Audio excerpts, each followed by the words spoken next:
অবিলম্বে শপথ গ্রহণের অনুষ্ঠানের ব্যবস্থা না করেন তাহলে ঢাকা শহরের দক্ষিণের ভোটারদেরকে সাথে নিয়ে আমি নিজেই শপথ করে আমি আমার একটা রাজনৈতিক দলের নেতাকর্মীরা একজন নির্বাচনের তারিখ ঘোষণা করে, ডক্টর মোহাম্মদ ইউনূস যদি নির্বাচনের তারিখ ঘোষণা না করে তারাই নির্বাচনের তারিখ ঘোষণা করবে। আবার সেই দলের অন্য একজন নেতা বক্তব্য দেয় যদি তাকে মেয়রের শপথ না পড়ানো হয়, যদি তাকে মেয়র ঘোষণা না করা হয় তাহলে তিনি নিজেই গিয়ে মেয়রের আসনে বসে পড়বে। কত ক্ষমতা চিন্তা করেন! এত বৎসর এই ক্ষমতা আপনাদের কোথায় ছিল? এত বৎসর এই ক্ষমতার প্রয়োগ আপনারা কেন করেনি? এত বৎসর শেখ হাসিনা নির্বাচন নিয়ে কোনো একটা কথা বলতে কেন পারেনি?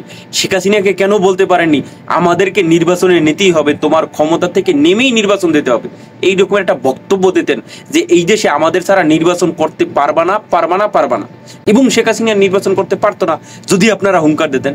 এখন এত ক্ষমতা আপনাদের, এত জনপ্রিয়তা আপনাদের, তো এতদিন কোথায় ছিল? 5ই আগস্টের পরে কেন এই ক্ষমতা আপনারা দেখাইতেছেন? 5ই আগস্টের আগে কেন এই ক্ষমতা দেখাননি?